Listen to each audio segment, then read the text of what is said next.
boy Tiny V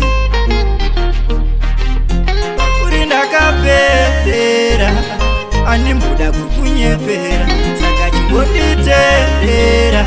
manzi erudo ndakunyore wakandiraritsa kuzipa muti wakwerudo wakandipodza ronda raiva muhana wakandidzora pandaichema pandaifunga ukanditambisira moyo wangu wakandiraritsa kuzipa muti wakwerudo wakandipodza ronda raiva muhana ukandidzora pandaichema pandaifunga ukanditambisira moyo wangu kunaka kwerudo mudiwa ndaisa kuziva nguva yangu zhinji yaingova yekuchema chinonzi rudo ndanga ndava kutochisema nekuda kwako rudo wakandiravidza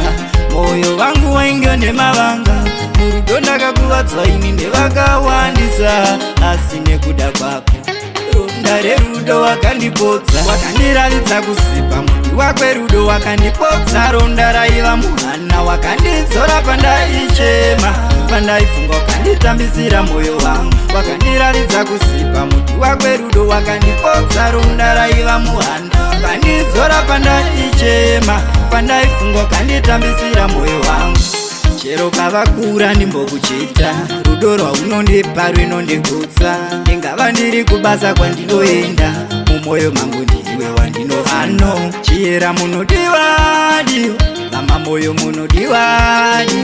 vamushava munodiwadi mai mwana munodiwadi wakandiraritsa kuzipa muti wakwerudo wakandipodza ronda raiva muhana wakandidzora pandaichema pandaifunga ukanditambisira moyo wangu wakandiraritsa kuzipa muti wakwerudo wakandipodza ronda raiva muhana ukandidzora pandaichema pandaifunga ukanditambisira moyo wangu kunaka kwerudo mudiwa ndaisa kuziva nguva yangu zhinji yaingova yekuchema chinonzi rudo ndanga ndava kutochisema nekuda kwako rudo wakandiravidza moyo wangu wainge nemavanga murudo ndakakuvadzwa ini ndevakawandisa asi nekuda kwako